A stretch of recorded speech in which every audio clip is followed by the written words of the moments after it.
Welcome back, everybody. Back in the cabin again. You had to do it, didn't you? Of course I did. You just had to throw the look. I had to throw the look at you. Hopefully everybody's having a great weekend. Hopefully a great October, great 2019, the whole 9 yards. Right. So Danny's going to do some sharing. I'm going to do some sharing here real quick, and we will get on to tonight's show because we got some cool stuff to show you tonight and talk about. We got pics, we got video, stories, the whole 9 yards. You know where the whole 9 yards comes from? Just by chance? Where does it come from, Mike? Tell me. Give them the whole 9 yards. That's how long a belt was of ammo back when they would belt feed ammo. It was 9 yards. Give them the whole 9 yards. Oh. Somebody said that. I don't know how true that is, but that's what I heard. So we'll go with that. Sounds good to me. That's 27 feet of ammo. That's a lot of ammo. That's like a can. You know, one of them big cans, I guess? Yeah, I don't know. Exactly. So, all right. Let me do my sharing, and we will get going on with tonight's show. My sharing? You're probably going to beat me tonight. I don't know about that. Oh. Alrighty. Oh, you know, while I'm thinking about it here, we're going to put... actually, I'll wait till we start the show before I put the poll up. Alright, there it is, and... share. And I'm done. I'm starting to figure this out, this new Facebook thing. It's kind of perplexing here, so to speak. So, Oh, it's easy. yeah, if you don't update it every week. Right? So, all right. I see Ken is patiently sitting back in the corner there. Oh, wait on us. You ready? I'm ready. All right. Here we go. Stand by in 3, 2, 1. Welcome back to another episode of the Up North Journal Podcast, everybody. I'm host Mike Adams, sitting in the cabin tonight with Dan DeFall. I've been so busy, I didn't have time to make coffee tonight. No, you didn't. But that doesn't stop anybody from going over and trying Hunter's Blend Coffee at huntersblend.com. huntersblendcoffee.com.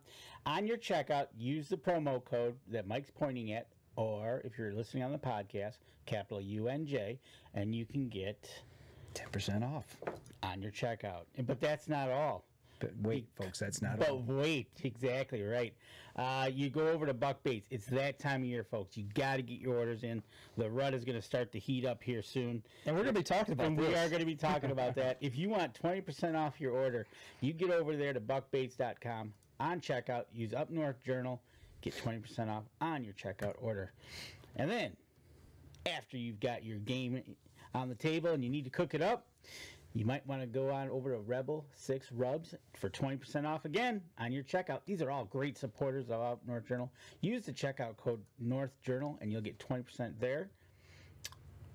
The last but not least, you got to call those deer. A nice grunt call would be awesome. JPO game calls, they're going to give you 10% of your order until November 15th. And if you use the code Up North Journal, you'll get 10% off. So, we got stuff to entice them, make them smell good. Yep. We got stuff to make them taste good. Yep. And we got stuff that we can call them with. Exactly. We got it all covered. I like it. Exactly. We got it all covered. The smorgasbord, it's ready to go. It's getting to be that season, but we need a report. Well, you know, somebody did a report this week on Rebel 6. Yeah, he did. And but you know, but first he also shared some pics of some bucks he's got on camera that don't look too bad at all. Right? Hey, Ken, what's going on, man? Hey, guys, how are you? Doing good. Staying busy. Just got back from up north myself, but we wanted to check in. Last week, Danny and I, we kind of give our deer season update report, whatever you want to call it so far. You've been out, you've been active in the field, you've been doing some cool stuff. You got some pics to show us tonight, so we wanted to touch base with you and say, what's happening in southern Michigan? Because I got northern Michigan covered, he's got the UP covered, so you're our I guess our southern Michigan correspondent. Yeah, well, that's a lot of pressure because there's some good ones down here in southern Michigan. But yeah, you know, it's been an interesting month of October this year. You know, like you said, busy. I am hunting less this year than I ever have. I'm basically only getting one crack a week, and that's usually in the evening on Saturdays. Although I did hunt last Saturday morning, so I'm not hunting as much. But in the 5 or 6 hunts that I've had opportunities at does. One, the shot just never materialized. and the second one I got busted as I was I ended up impromptu hunting from the ground one night, and sure enough, I had a doe at 15 yards, and I went to take my bow, the PSC decree off the tree branch, and it made the slightest little noise, and she pegged me, and she still almost gave me a shot after that, but it just never happened. You know, I've pretty much focused all my attention to this lease. This lease is really blowing my mind as far as the amount of deer that are on the property. It seems to be all the time. The quality of bucks that I'm getting on trail camera pictures has all got me very excited, but I'm feeling lost. I feel like a lost puppy dog. You know, I've hunted primarily public land here in southern Michigan, some private stuff too, but again, heavy pressured private. And this is all new to me. I've never been on this kind of good property.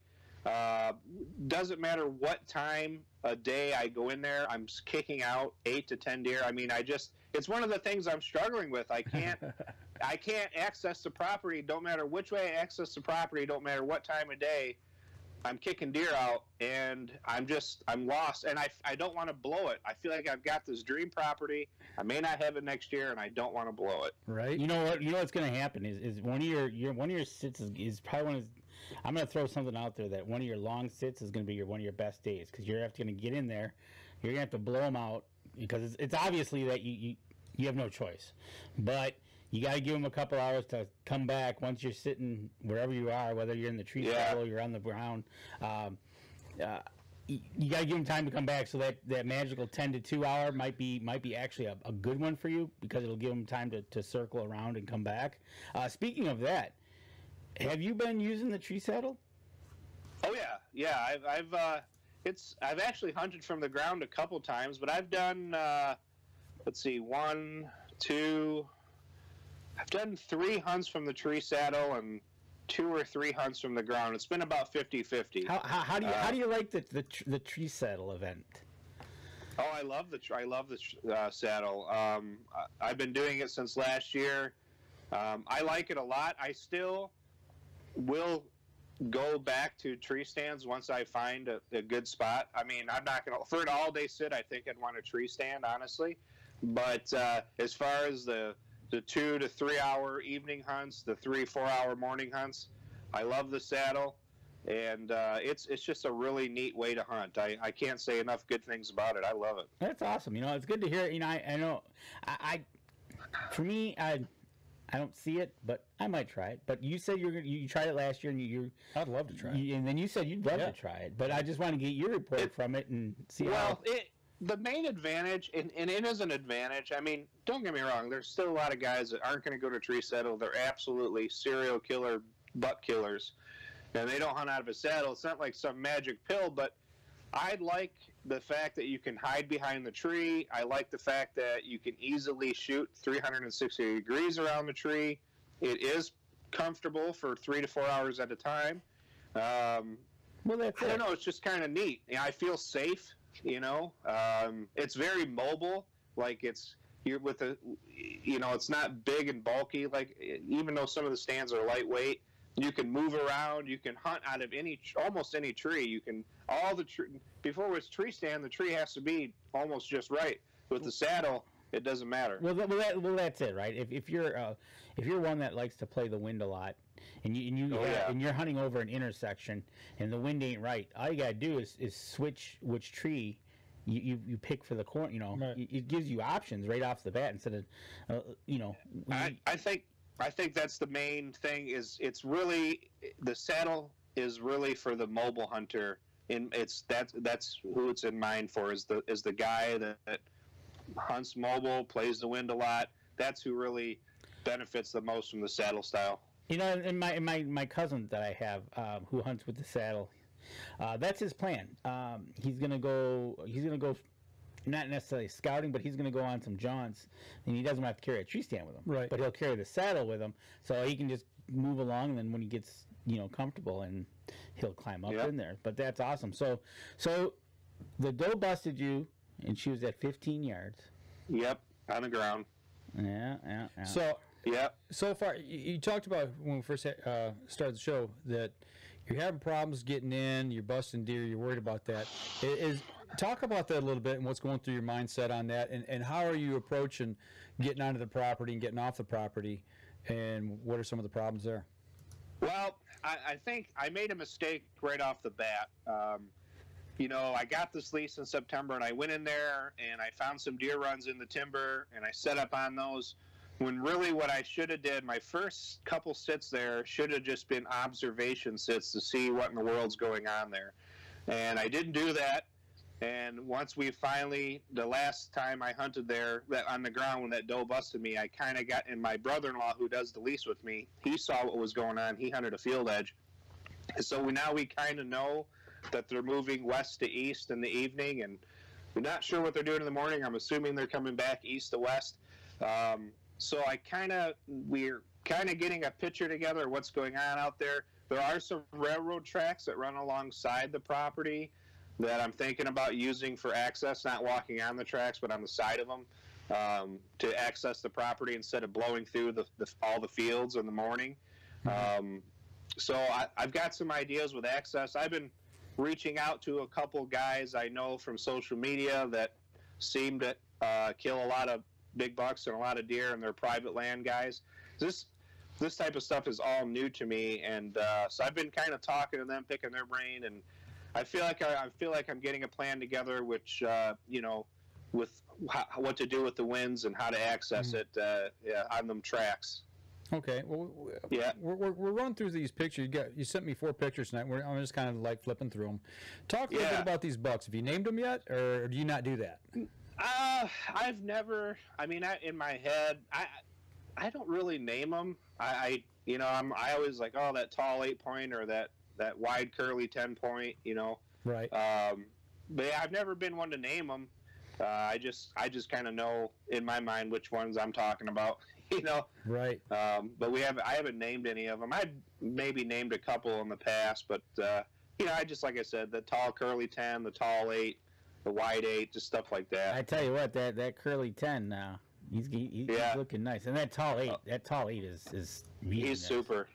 Yeah, that 10, it's cool because I actually have that 10-point on camera 4 different times. Once in September, and I got him 3 times in October. All within an hour or so after sundown.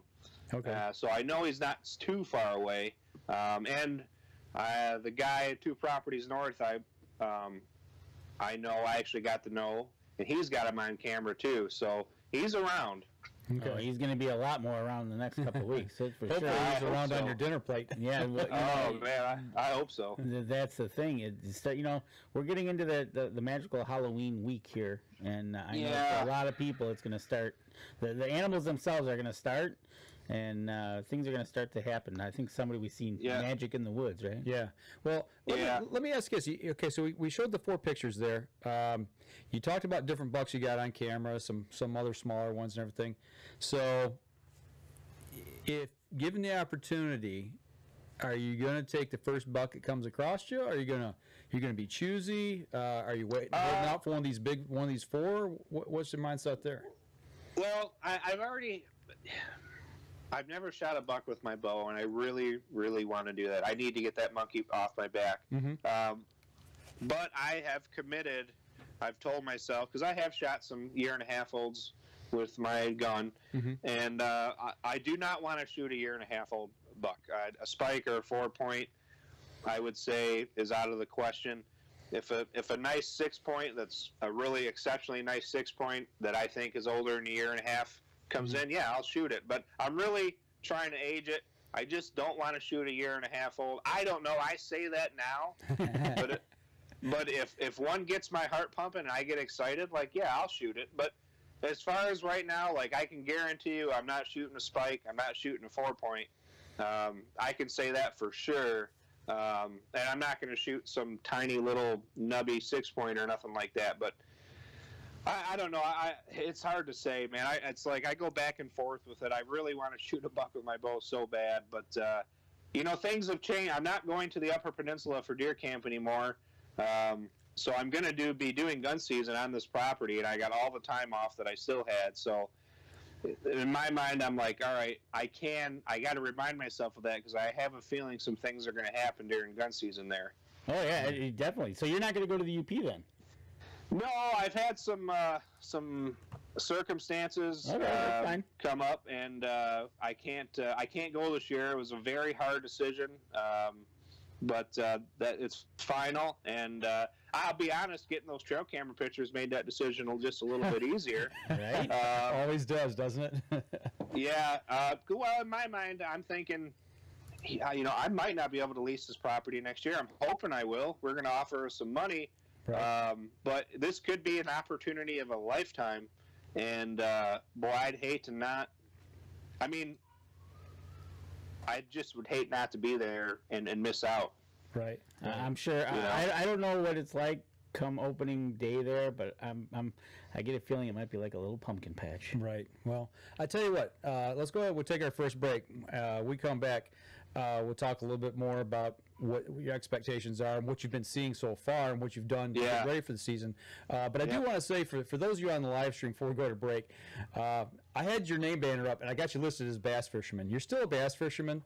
Yeah. I guess I should probably change that to deer hunter. I don't know. And before we go, we do have a poll out there. Yes, I just posted that up there. The poll tonight is, are you seeing actively seeing scrape or rub activity yet? Yes or no? So make sure you go there and check on that. So, all right, we're going to step outside and we'll be right back after this.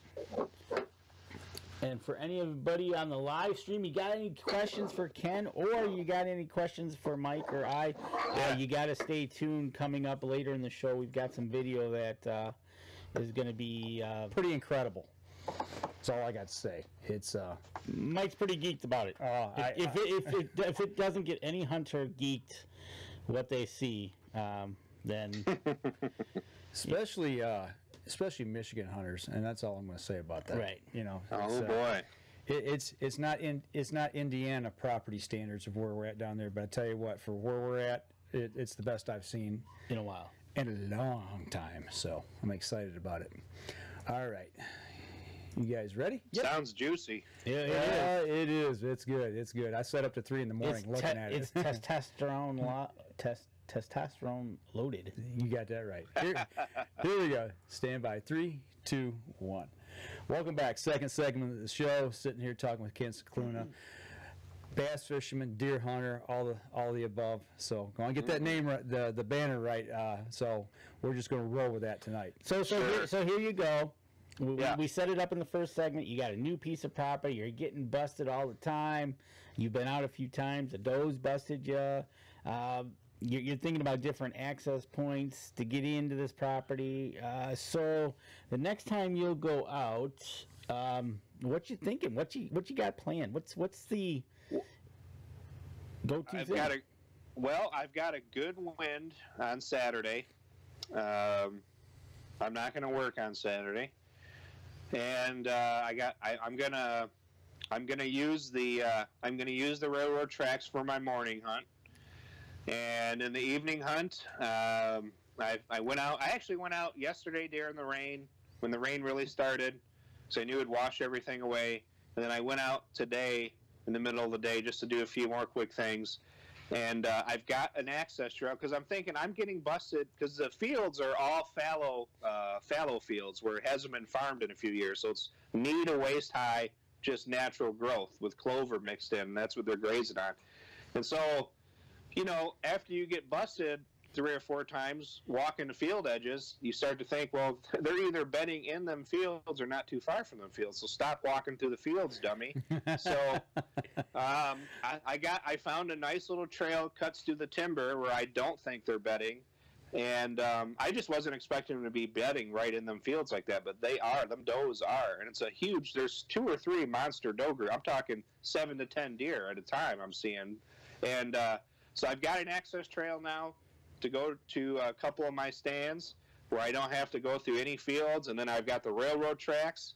And like I said, I've been talking to a few guys that are been doing this a long time. They've kind of, they're the ones that they looked at the aerial and they're like, "Why aren't you using those railroad tracks?" And I'm like, "I don't know," And so I'm going to start doing that. So I feel like I finally have a good plan. Hopefully, I didn't damage the property too much. And like I always tell everyone, I am not that good at deer hunting, and I just stopped using bait a couple years ago. So I'm learning on the fly here, and I feel like I got a good plan. This place is absolutely loaded with deer, and there's still a lot of season left. So I'm very hopeful.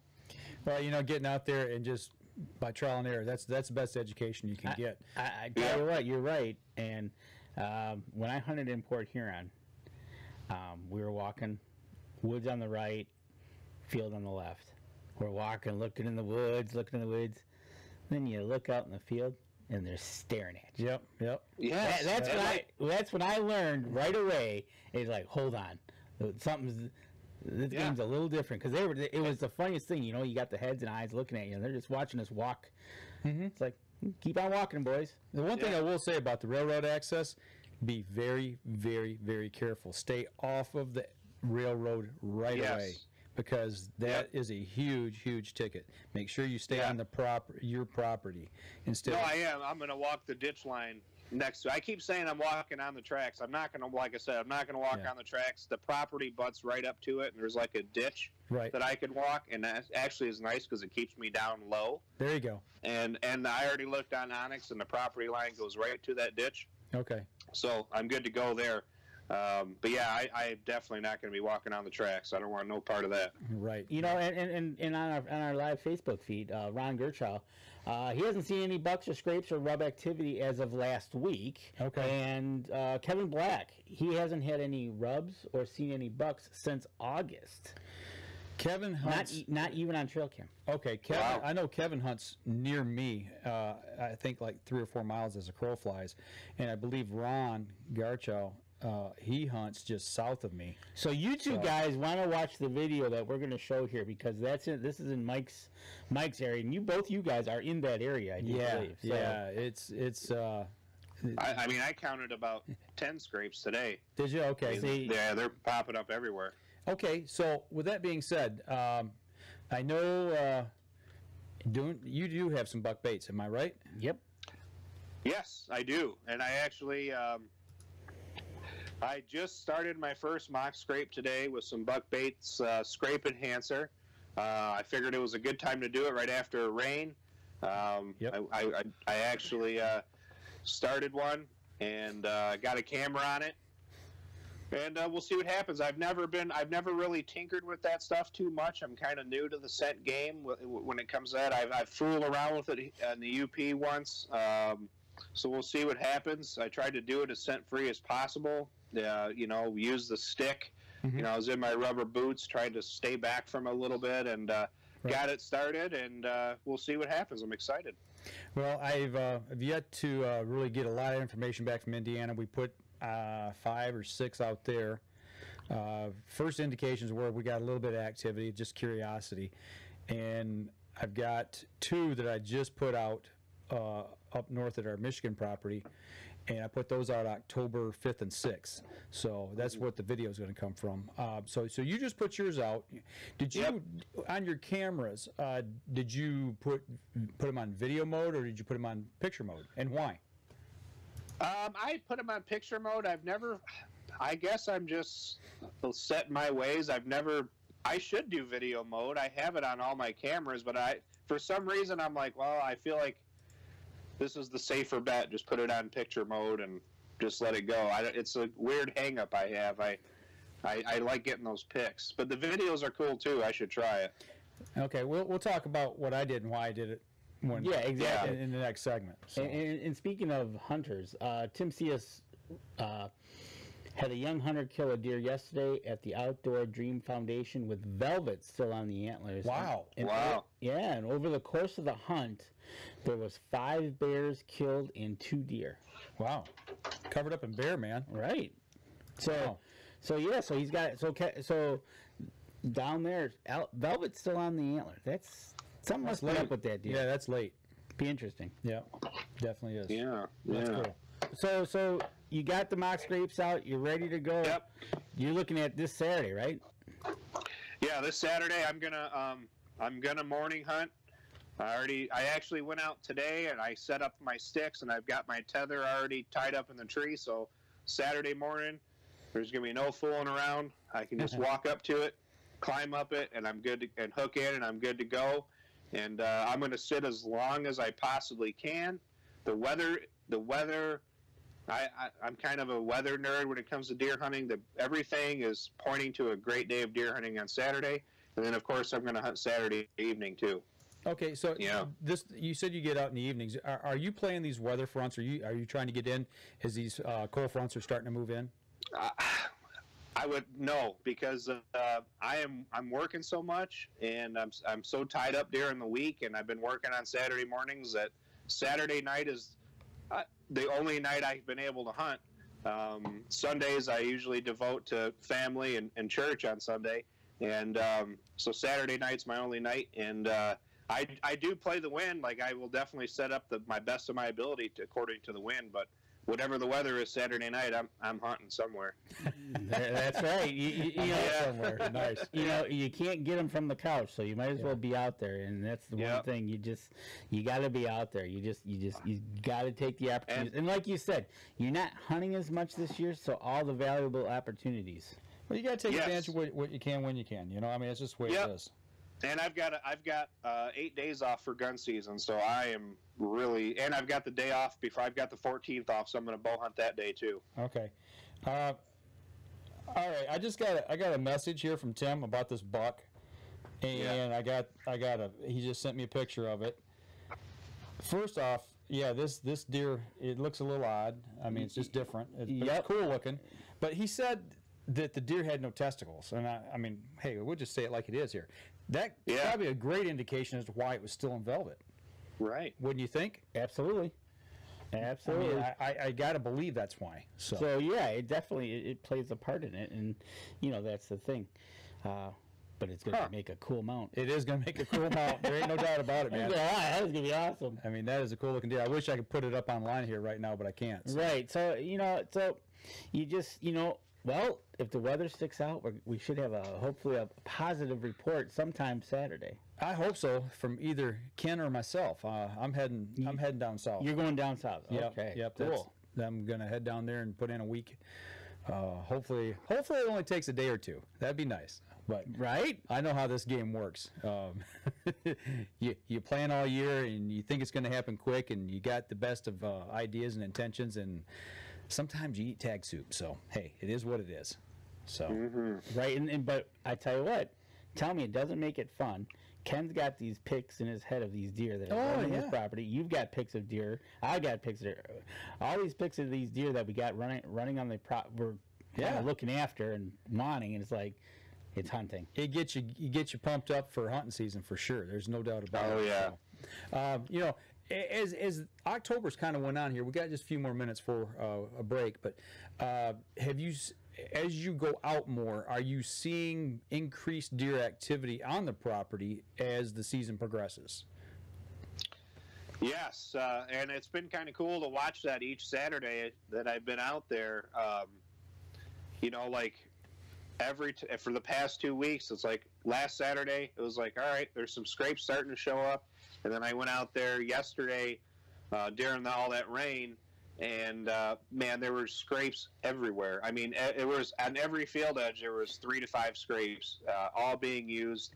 And then today, I was exploring some new areas. I found some new ones. The rubs are increasing, and it's kind of cool. I found some really nice rubs, some abdomen to chest high rubs, and so I knew it was a good buck. But then I started looking around, and I could see a bunch of old rubs from last year and maybe years past. So I found an area where it's like this buck or bucks like to rub this area year in and year out. So that kind of got me going, and I couldn't help but picturing one of them big boys doing it. And I'm definitely, without a doubt, I'm seeing more activity, big time. That's good. That's that was the thing. I seen some fresh rubs on our property up north as well.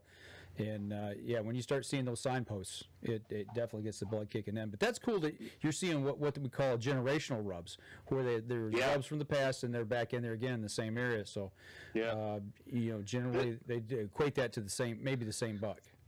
This property, I feel so blessed that it's truly exceptional. I really didn't realize what I had on my hands here until the past couple weeks, and it's North Ann Arbor farmland. It's loaded. It's really a special thing, and I can't believe that I'm hunting it, and I mean, it's like I start to panic because it's like, man, what if I blank out here on this property, you know? Well, And, if you do, but you I do, know man. it's hunting, and it could happen, but that still is in the back of my mind all the time, and I'm constantly fighting that. But it's just really special what I'm seeing. I've never been able to be able to see stuff like this ever in 17 years of hunting. So it's pretty neat. So okay, so you got it down. It sounds like you're ready. You're ready to take something. You did a video. Yeah. You did a video this week of Rebel 6 rubs. What's your initial thought of that, of their product that we got you some to use? Yeah, I got to tell you, I am really impressed with those rubs. You know what I mean? And I mean, I like to cook. Okay, I've always liked to cook. I really do. I've always enjoyed it. Not every guy likes to cook. I understand that. I feel like maybe a chef could have been a calling of mine. But I do enjoy to cook, and I've tasted a lot of seasonings, and I understand, hey, seasoning, you know, most of it's all pretty good. Okay, I get that. But he has really put together a great tasting seasoning. Exactly the 3 rubs I've tasted so far does complement.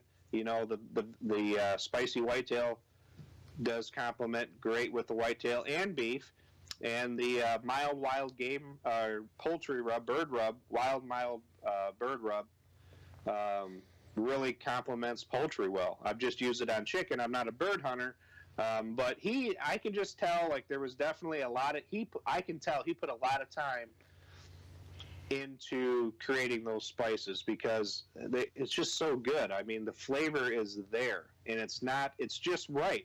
It's not too much, too little, because I've had seasonings where it's overpowering.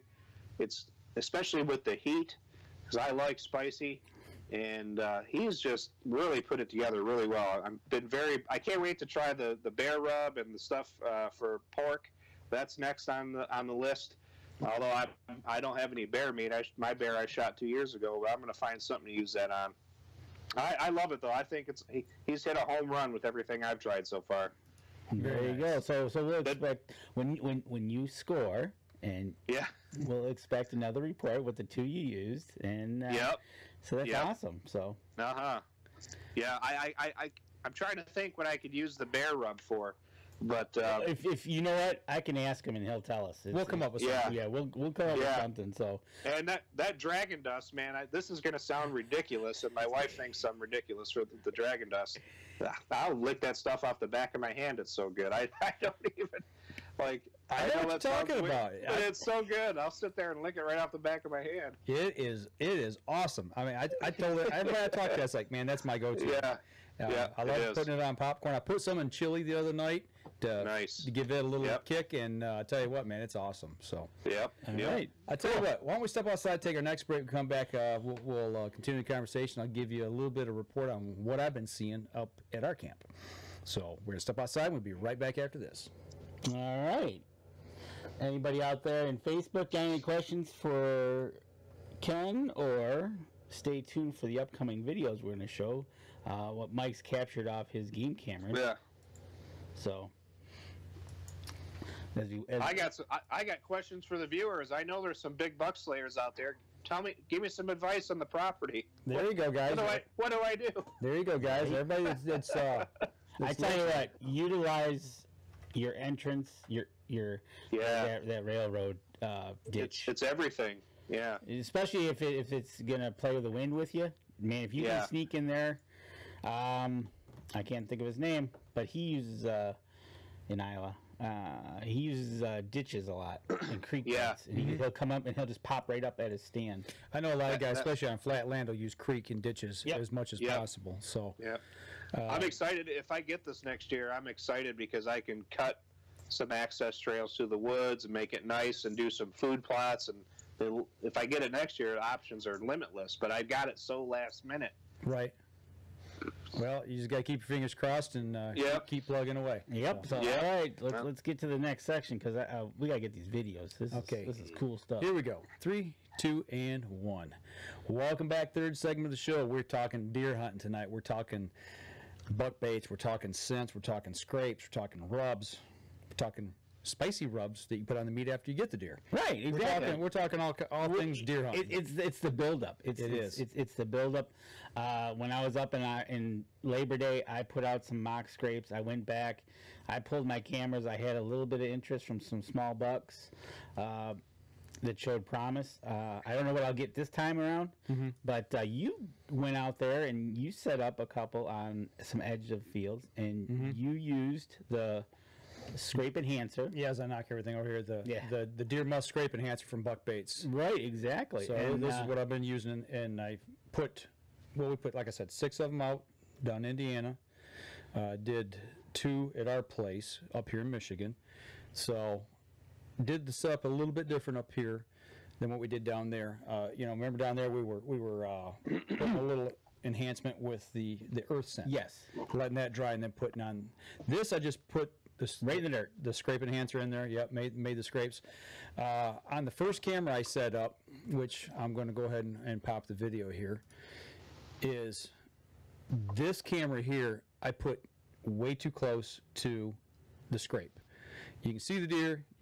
I know where the scrape's at, but what got me was the fact of the amount of bucks that I saw here on this camera on the property. It just blew me away. And setting this up a little bit, we've started some deer management on the property. We've been going through this for a couple years now, and we've also had turnover in our membership. We've talked about, heard me talk about we're looking for new members at the place. But the biggest change we've made is the driving on the property. We've stopped all the driving, and that has made a huge, huge impact. Now, those of us that are there. Deer drives? No, driving vehicles on the property, driving through the property to your stand. Okay. The amount of traffic, the amount of, it's different philosophies in hunting. Because they don't have, theirs is not a square. It's like an L shape. It's an L shape, and the road goes through the middle of the property. Through the middle of the property. So what they did was, one of the new rules is you're not allowed to drive. So these videos now that people are seeing are coming, and this was early October. I put this scrape out on the 5th of October. It rained hard that night. I went back on the 6th, and I freshened them up. And this is what the video is showing now from the 6th on to I think the 10th. So one photo or one piece of video in here, I had 6 different bucks. We've got 2 shooters on this field here at different times, and there's a third one there, maybe not. But the fact is we're starting to see 1.5-year-old 8 points that have some tremendous potential. We're seeing 2.5-year-old 8 points that have really on their way. That's given another year or two are going to be tremendous. And then we've got one here that's 3.5, 4.5 years old, wide. And it's incredible. It's incredible what we're starting to see and how relaxed the deer are. But we put these scrapes out, and just to see if we can get a little bit of early activity on these things, and they're hitting them. And there's just no doubt about it. But this camera here, I had less activity on this scrape, and I'm not really sure why. It may be a scent issue for me. I may have left scent on it in some way, shape, or form. I don't know.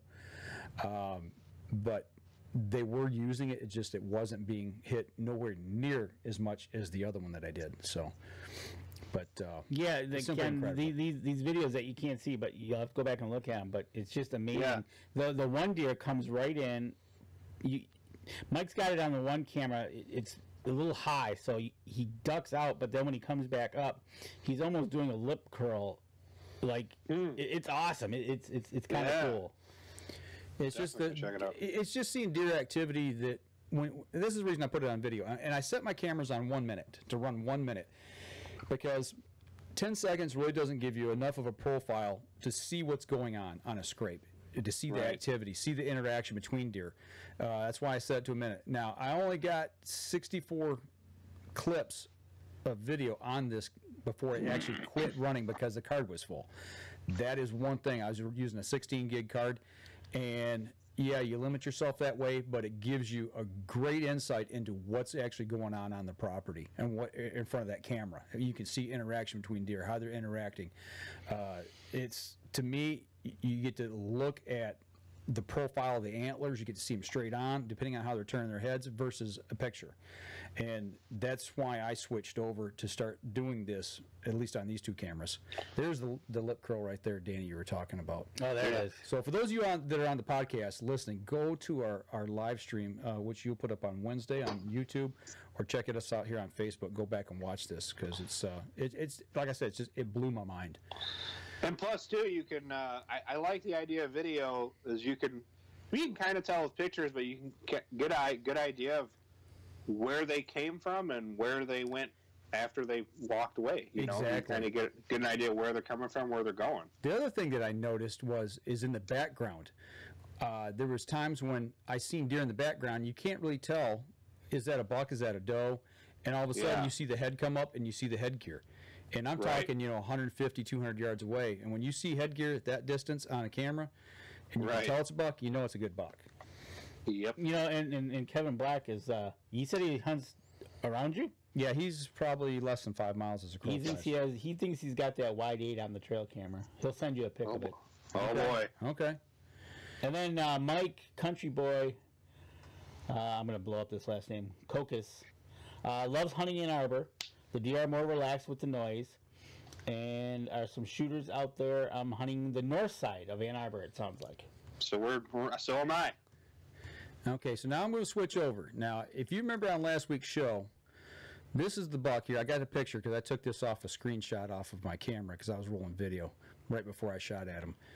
And I've nicknamed him the Matrix. Yes, this is your Matrix deer. Yes. So now, this isn't on the same field, but I do believe I've got him On this camera. Yep. That's him. That's him right there. And he's working the scrape. Now, this scrape here has been hot. It's been active. I'm seeing does in it. I'm seeing little deer in it. I'm seeing buck activity. Bucks are sparring. Bucks are fighting, pushing each other around, and what we're calling the Matrix. I mean, you can see here in the video, he's a hoss. He ain't got the long time length, but he's definitely got some width. He's got the width and the height, on the main beam, and he's a big-bodied deer. But he commands the presence when he hits the field, and this is what we put the buck baits mock scrape enhancer in, or the deer must scrape enhancer from buck baits. That's what I was using in this. Yep. And in 3-4 days time, I had 142 video clips. Wow. Yeah, busy. And then also in this video clip, you see in the background, there's 2 other bucks. They're back there pushing each other around. Yep. These are same two. How much of that enhancer did you put on there? I pump sprayed the area I tore up. Like, I made sure I covered everything. I sprayed some of the leaves around it. How much did you use? I did 5 specific spots about the size of maybe a $50 silver dollar, and I'd put 5 pumps in each spot. Okay. And I'd do 5 spots. So I guess 25 pumps, I guess, is what I would guess. Okay. All right. I didn't try to saturate it, but you got to remember these sprayers atomize it, and you're not really putting a ton out. No, you're not. Yeah, that was one thing I did. Obviously I've never used the stuff before, but just a couple of initial impressions about those products that I liked is I really liked the pump spray on there. Uh-huh. I had good control, and I did like that about that. I've used maybe a third of a bottle, and I've hit both these scrapes twice, and I treated them, both of them exactly the same. So that gives you an indication on how far it'll actually go. So yeah. But here comes what I call the Matrix. Here he comes. He's coming back up to push this other buck off of this scrape. He's commanding the field once again, and it's just. And this is great video body posture. You see the body posture in this bigger deer, older deer than the other two, and he's exactly what you're saying. He's commanding the field and saying, "Hey, excuse me." Yeah, you're in my spot. Right? Is this daytime? Yep. This nighttime? Is both. But right now we're looking at daytime video.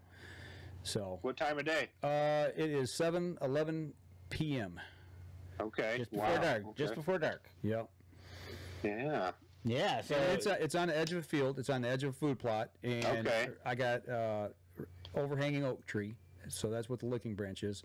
Now you see right here, he's simply manhandling him. He's pushing him right off the edge of the field and off the scrape. You know, he's like, look, kid, this is my spot. You need to leave before I really tangle with you. So hopefully, Ken, you'll be getting some of this video on or pictures, as you use the pictures. You'll get some pictures, and maybe you're going to get some action like this through pictures, because it's going to be kind of good.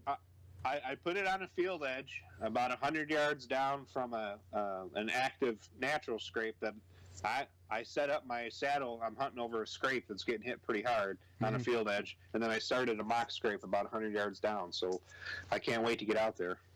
Now, the one thing on this picture you can see at the very top of the frame is the oak branch. It's a little too high, but it's really the only spot on this field where I could put a scrape. And this buck comes in, he's digging it up pretty good. So I did get video of one getting in there and really working it. But I thought they would get on their hind legs and work the licking branch, but I think it's just too high. I think it's simply too high. Yeah, I think so too. Because I was going to ask you about that. I was like, "Where's the licking?" But you said it's out of the camera frame. Is that Well, it's just in the edge of it, depending on, like you can see it right here in this night video. Oh, okay, all right. But I want to try that. I want to try the vine trick with my next mock scrape. I've seen that. Yeah, I've seen it, and I've seen it work. Yeah, I know a guy that's used that down in southern Michigan. I want to try that. We were at a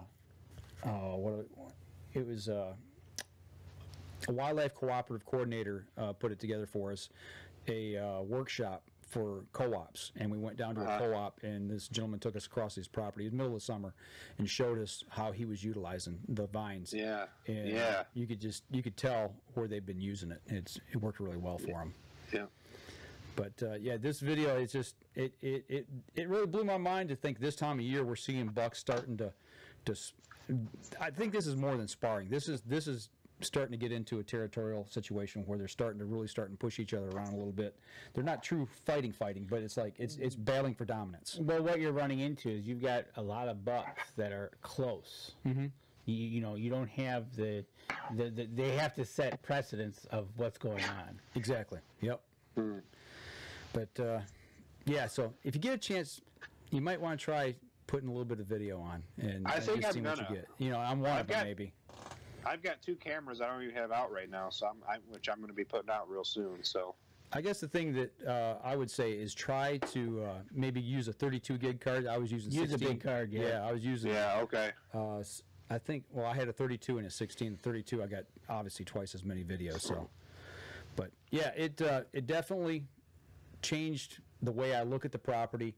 It shows me that the things that we're doing right now is working, because I've got video clips on both fields that show 6 different bucks at one time, and you'd see 3 sometimes. On a rare occasion, you might see 4, but to see 6, and then to have other deer in the field that they're far away that you can't tell what they are with that potential, to me is simply incredible. It's made hunting very like when I went I hadn't seen this video when I went up to this last weekend, and I was going up, I was like, okay, well, I had that shot at the Matrix, okay, so am I going to see him? Am I going to see any bucks? And actually I didn't see a buck at all this weekend, and I was really disappointed. But when I came home and I looked at the video, or I seen these clips, I'm like, well, they're there. It's just they weren't there this weekend out cruising.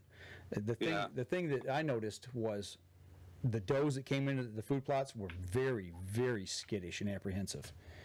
And I found out why. But I tell you what, we'll talk about that in the next segment. So we're bumping up on our next break here. Let's take our last break. We come back, I'll tell you about another encounter that I had, actually 2 encounters this weekend. So we'll be right back after this. Any comments or questions there? Country Boy is hunting at 23 in Gaddis Road. Oh, okay. Hey, that's over by Eastern Michigan. That's where I used to go to school before. I'm north of him, but yeah, I know right where that's at.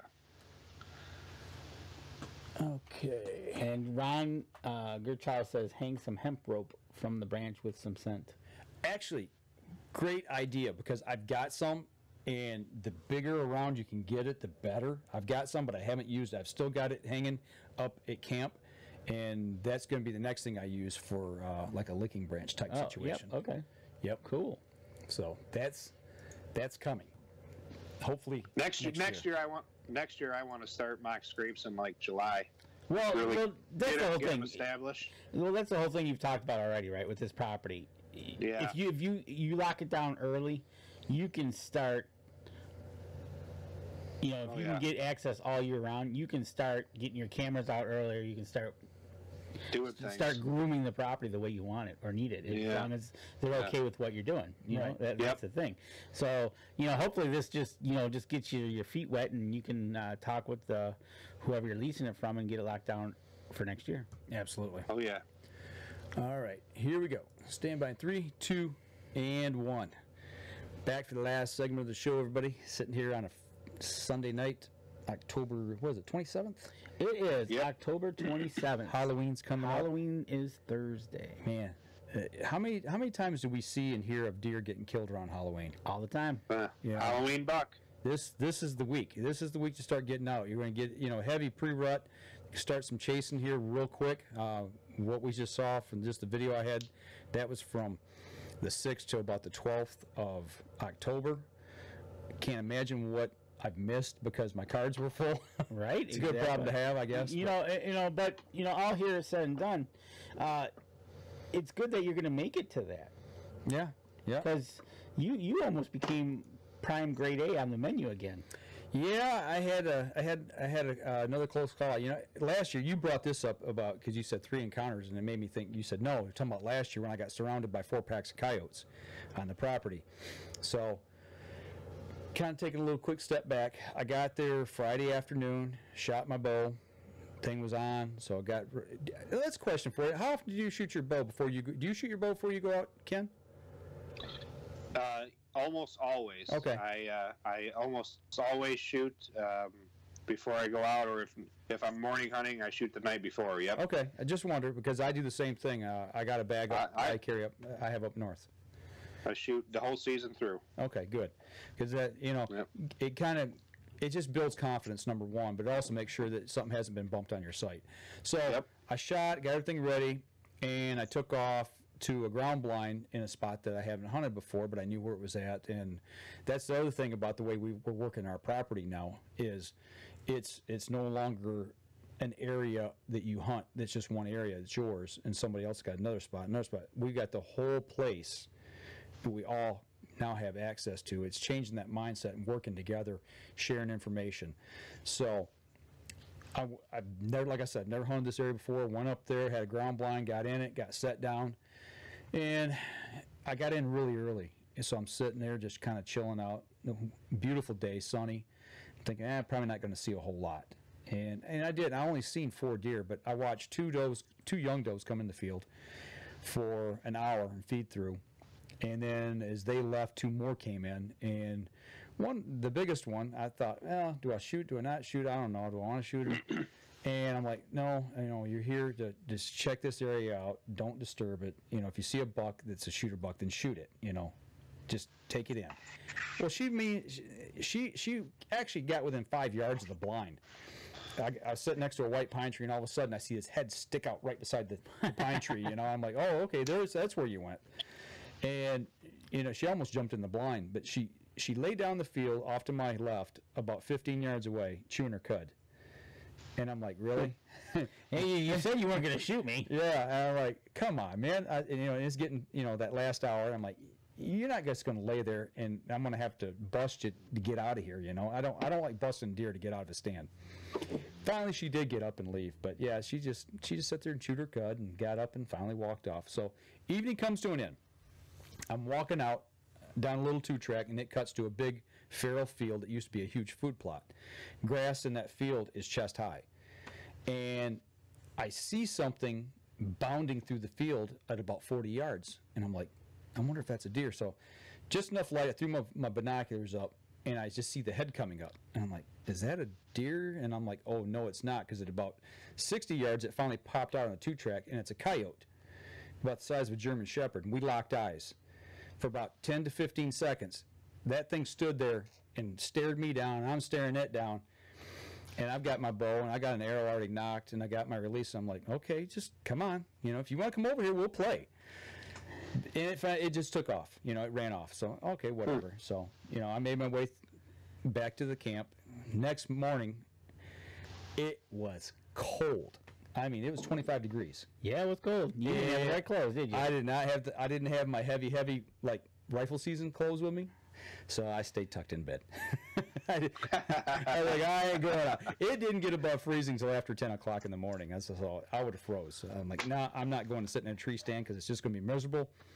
And I'm just not that much of a morning person. So, long story short, I appreciate that. Well, it's just I'll hunt the mornings and I enjoy them, but when it's cold, I'm just not gonna sit there and push myself through it unless it's rifle season and I'm expecting it and I got the right clothes. Yep.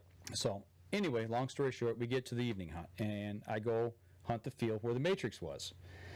And it's one of them things. It's like, okay, do I hunt there?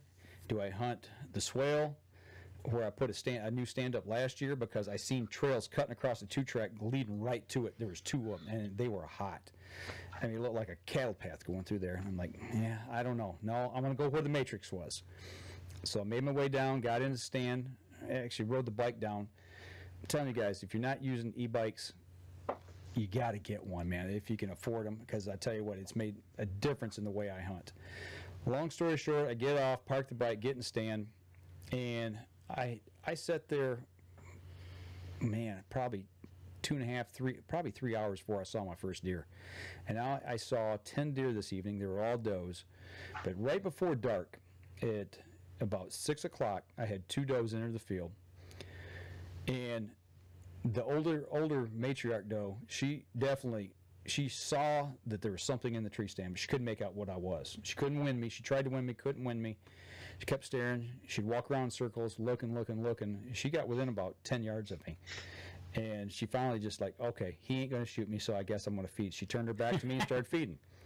The little doe that was off to the side from her, probably 30, 40 yards away, they were doing their thing, and all of a sudden it gets to about 6:45, hunting lights done at 6, or no, I take that back, it's about 6:40. Last shooting light was 7 o'clock, and I'm thinking, okay, they're going to stay here till dark. I'm going to have to force these guys out.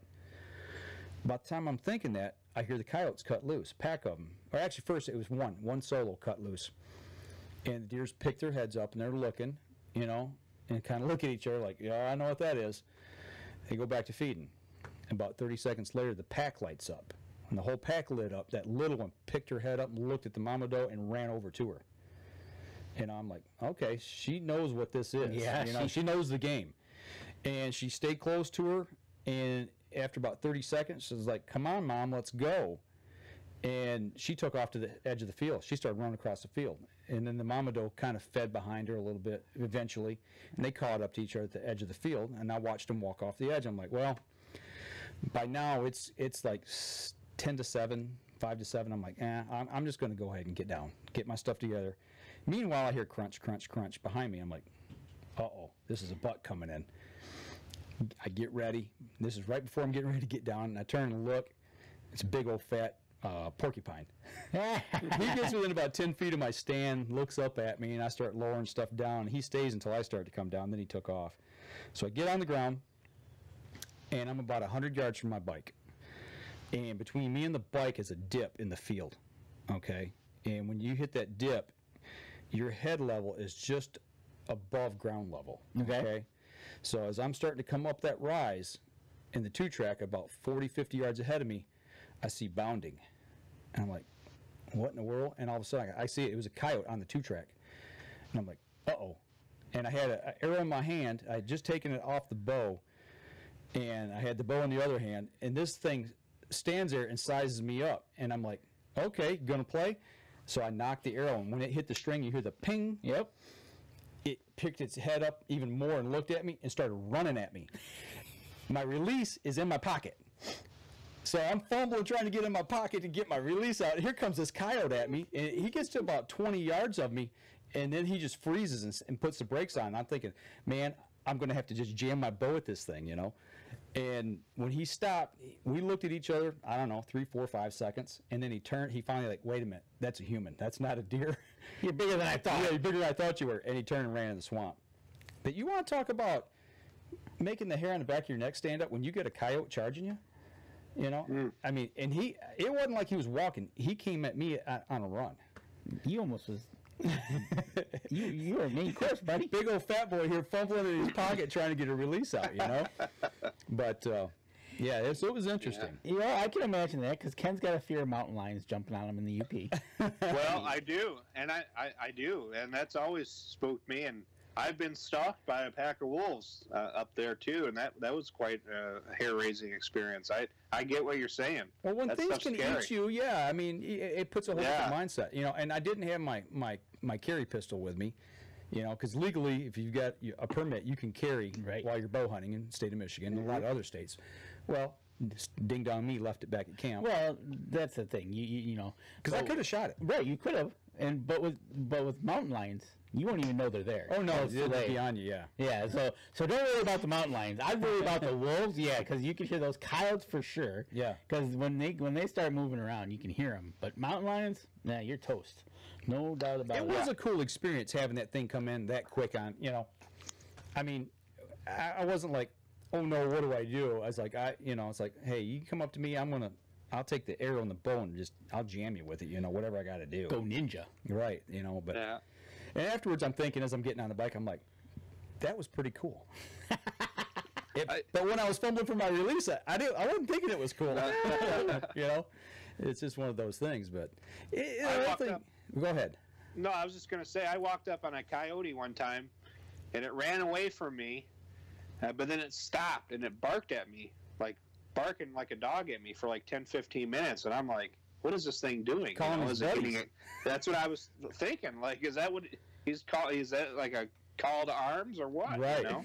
Well, the thing that got me is I'm like, man, if I'd only waited another 3 or 4 minutes to get down, I would have had a shot at him because the way he was coming, he would have ran right under the tree that I was in. You know, I mean, I was probably not even 50 yards away from my tree stand. You know, like I said, I was about halfway between me, the tree stand, and the bike.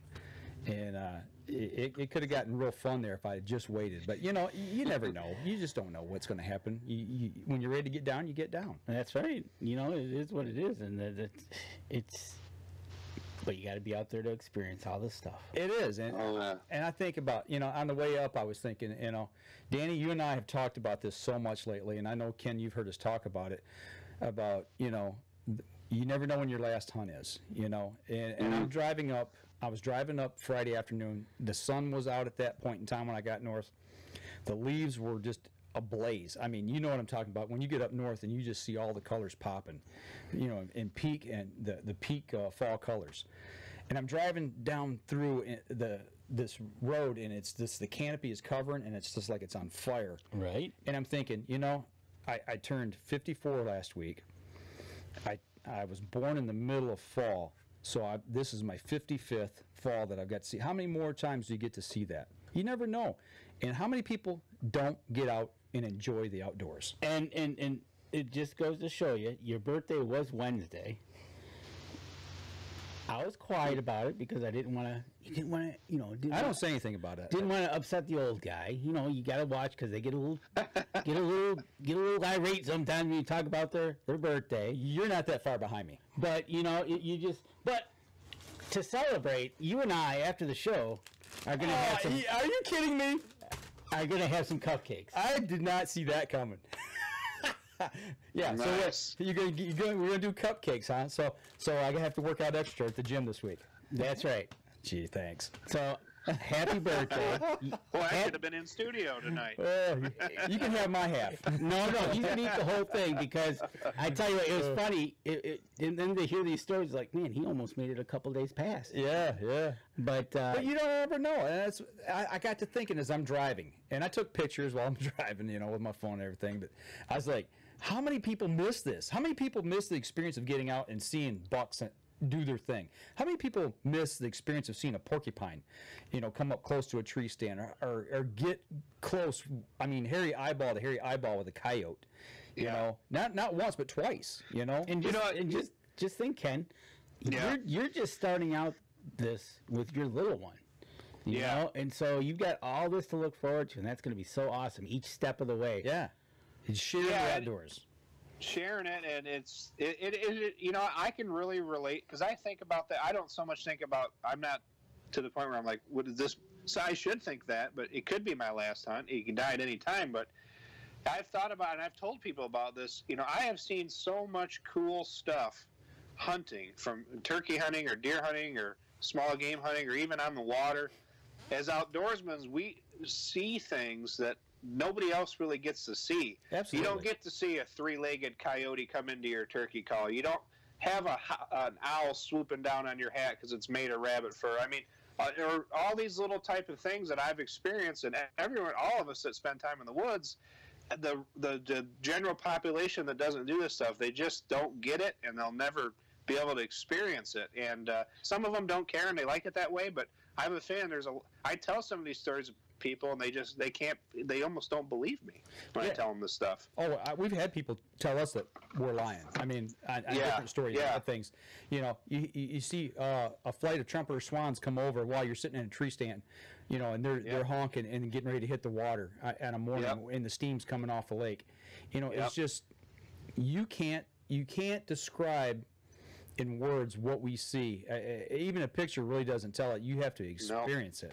You really do. You know, you tell them that you're sitting there in a tree and you have a bird land on your arrow. You know, no, you didn't get that close. Yeah, I'm like, look, the squirrels come right there, and I've had that owl come up into the tree right next to me and sit on the branch looking at me, going, "Yeah, what are you doing?"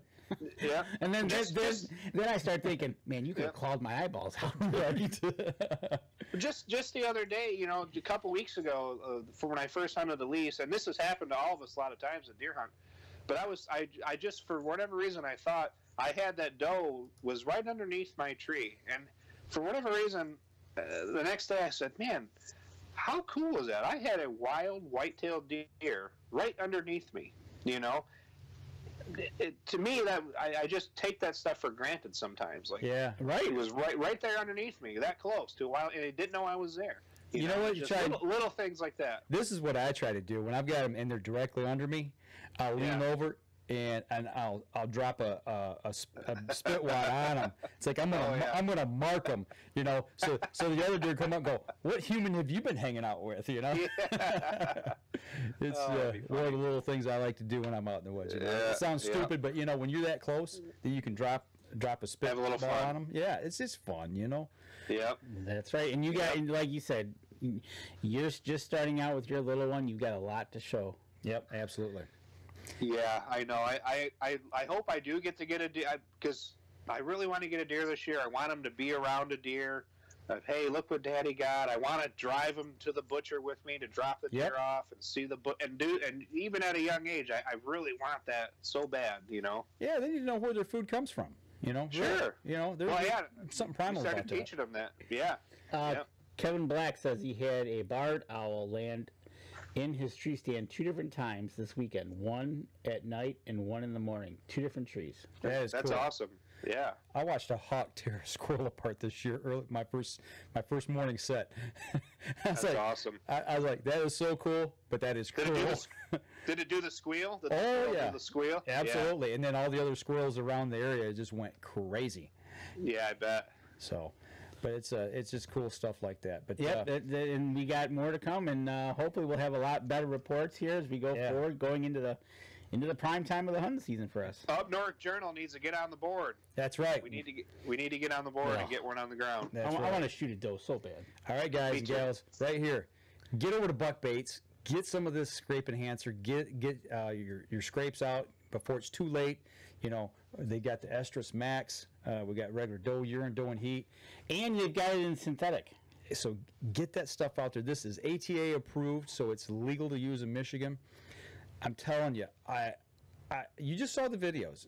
The proof's in the pudding. So I had a blast up north for the 2 days I was there, and I can't wait to get down to Indiana. And you can't wait to get to Indiana. Ken can't wait to get out this weekend. When you going back up? Well, it'll be a week from Saturday. I'll be heading up. Okay. That's the thing. Before we wrap up here, for those of you on the podcast and on the live stream, are we doing a show? We're not doing a show next week, and we're gonna run one next week. We're gonna run one next week. We're not sure which one we're gonna do yet. We've got one in the can. We're talking about actually recording another one on Wednesday, possibly. So stay tuned for that, and then we'll be back again live the following weekend. You're gonna be up north. Yeah, I'll call in from up north. You'll call in. I'll be coming back from Indiana. And the only reason we won't do one is if for some reason I can't get back. Yep. So, other than that, we'll be ready to roll. And Ken, good luck to you, man. Get out there in that tree saddle and put an arrow in something, man. I'm going to try. Thank you. All right. I tell you what, that'll do it for the podcast portion. For the live stream, we'll hang on for just a few minutes. But y'all take care, and we'll see y'all again here real soon. All righty. If anybody on the live stream has got any Ron questions. Gerchow says he had a 200-pound black bear licking at his licking stick last week. Oh, how close was he? That'll get you, Dander. I had about a 350 pound black bear staring me and my son down at about 5 yards from our stand. You didn't see Wow. you haven't seen any bears this year. No, but my dad did. Oh, did he? Yeah, actually, I got to camp Friday afternoon. He came in Friday evening after my hunt, and as he was coming through the gate, he said a black bear crossed paths in front of the two track. Oh, across the two track. So yeah, bears are still rambling around up there. Great. Have you guys done any bear hunting? I've killed one years ago. I've got enough points to draw a tag, and so does Danny. And we're actually talking this coming year. Planning it. We're going to plan on trying to double at my camp. Oh, Red Oak, nice. Yes, That sir. takes a long time. I've got, I don't know, 13 points, I got 14, something like 13, that. something like that. So does he. So Oh, yeah, you guys should get one. we've just been waiting patiently for the right time. 19 yards. 19, that's close enough, man. That's when you got one close to you like that. Yeah, it does something to your psyche. Yeah, it does. Once again, things that can eat you. Right? Yes. I know. You know, Ken, like you said up in the upper, when you're sitting there and all of a sudden the wolves fire off, and you're like, Yeah. something's wrong. What was crazy? I know, and you know the difference in yeah. the how, big time. And what was crazy about that? Just tell the story real quick. I was up there for muzzleloader. I went back up for muzzleloader camp, and it was one of those real crunchy snows. And we're walking in. It's like 4:30 in the morning. We're walking in. My buddy Stan goes, "All right, go up this trail here. My blind is there. Just pop in there. It's a pop-up blind, zipper." And so it's crunch, crunch, crunch, crunch, crunch. Loud crunch the whole way.